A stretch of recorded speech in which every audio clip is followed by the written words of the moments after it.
이 사건은 성폭력 범죄의 처벌 등에 관한 특례법 제11조가 규정하는 공중밀집 장소에서의 추행죄가 문제된 사안으로 피고인은 자폐성 장애와 중증 지적 장애가 있는 사람이다.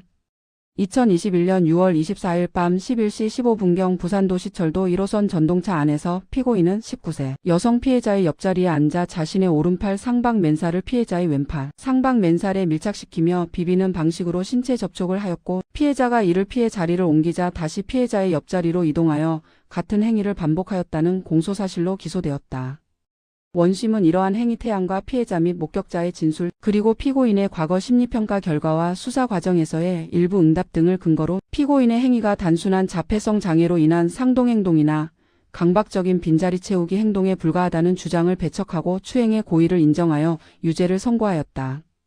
이에 피고인이 상고하였고 대법원은 원심 판결을 파기하고 사건을 환송하였다. 대법원은 먼저 성폭력처벌법 제11조의 추행 개념을 재확인하였다. 추행이란 일반인을 기준으로 객관적으로 성적 수치심이나 혐오감을 일으키고 선량한 성적 도덕관념에 반하여 피해자의 성적 자기결정권을 침해하는 행위를 말한다. 그러나 이 죄가 성립하기 위해서는 객관적 행위 태양만으로는 부족하고 그 행위가 추행에 해당함을 인식하면서 이를 적어도 미필적으로나마 용인하는 내심의 의사, 즉 주관적 구성 요건으로서의 고의가 필요하다.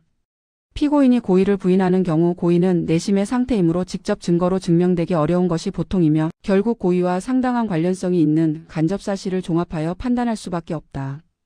이때에는 피고인의 나이와 지능, 지적 능력과 판단 능력, 직업과 경력, 범행에 이르게 된 경위와 동기, 피해자와의 관계, 구체적인 행위 태양과 행위 전후의 정황, 평소의 행동 양태와 습관 등 객관적 사정을 모두 종합하여 판단하여야 하고, 고의를 뒷받침하는 정황과 배치되는 의문점이 합리적으로 해소되어야 한다. 대법원은 특히 피고인이 자폐성 장애나 지적 장애인인 경우에도 이러한 법리는 동일하게 적용되지만 그 판단에는 더욱 신중한 접근이 요구된다고 강조하였다. 외관상 드러난 언행이 비장애인의 관점에서 이례적이거나 합리적이지 않다는 이유만으로 곧바로 추행의 고의를 추단하거나 이를 고의를 뒷받침하는 간접사실로 평가해서는 안 된다. 자폐성 장애와 지적 장애의 특성상 강박적 규칙 준수, 반복적 상동행동, 감각조절 행동 등이 나타날 수 있으므로 전문가의 진단이나 감정 등을 통해 피고인의 장애 정도와 지적 판단 능력, 행동 양식을 구체적으로 심리한 뒤 범행 당시 특정 행위가 범죄의 구성 요건에 해당한다는 인식과 이를 용인하는 의사까지 있었는지에 관하여 합리적 의심을 배제할 정도의 확신에 이르러야 한다고 판시하였다. 아울러 대법원은 무죄 추정의 원칙과 검사의 증명 책임을 다시 한번 분명히 하였다. 헌법과 형사소송법에 따라 형사 피고인은 유죄가 확정될 때까지 무죄로 추정되며 공소사실을 합리적 의심이 없을 정도로 증명할 책임은 검사에게 있다. 피고인이 유리한 증거를 제출하며 범행을 부인하더라도 피고인이 자신의 무고이나 무죄를 증명할 책임을 부담하는 것은 아니다. 따라서 검사 제출 증거와 피고인 제출 증거를 종합하였을 때 공소사실에 관하여 조금이라도 합리적인 의심이 남는다면 무죄를 선고하여야 하고, 단지 피고인이 제출한 자료만으로는 고의 부존재가 단정되지 않는다는 이유로 유죄를 선고하는 것은 허용될 수 없다고 명시하였다. 또한 대법원은 성범죄 사건에서 요구되는 성인지적 관점의 의미를 정리하였다. 성인지적 관점은 성범죄가 발생한 사회적 맥락과 피해자가 처한 특수한 상황을 고려하여 피해자 진술을 가볍게 배척하지 말아야 한다는 요청이지만, 그것이 피해자 진술의 증명력을 제한 없이 인정하거나 그에 따라 무조건 유죄로 결론 내리라는 의미는 아니다.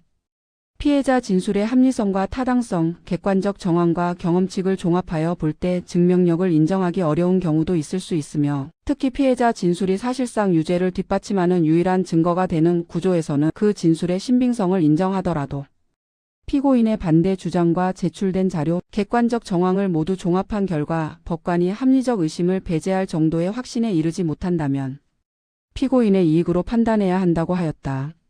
더 나아가 대법원은 공판중심주의의 한 요소인 실질적 직접심리주의를 강조하였다.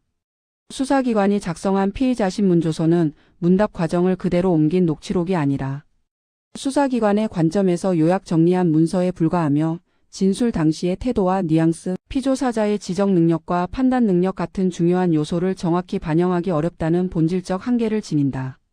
따라서 피고인이 수사 단계에서 공소사실을 부인한 내용이 기재된 피의자 신문 조서에 대하여 증거 동의가 있다고 하더라도 전체 맥락을 무시한 채 일부만을 발췌하여 유죄의 근거로 삼는 것은 함부로 허용될 수 없다.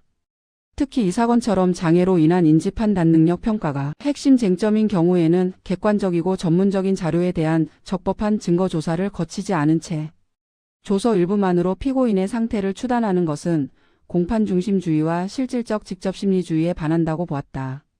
이러한 법리를 사건에 적용한 결과 대법원은 원심이 피고인의 자리 이동과 신체 접촉을 주된 간접사실로 삼아 추행의 고의를 인정하면서도 자폐성 지적장애 특유의 행동 양상인 강박적 좌석 이동이나 상동행동의 가능성을 배제할 정도로 전문가의 진단과 감정 등 객관적 심리를 충분히 하지 않았고, 나아가 피고인 제출 자료만으로는 고의 부존재가 단정되지 않는다는 식으로 판단함으로써 사실상 검사의 증명 책임을 피고인에게 전가하였으며, 피의자 신문조서 일부를 근거로 피고인의 상태를 추단한 점 등에서 법리오해와 심리미진이 있다고 판단하였다.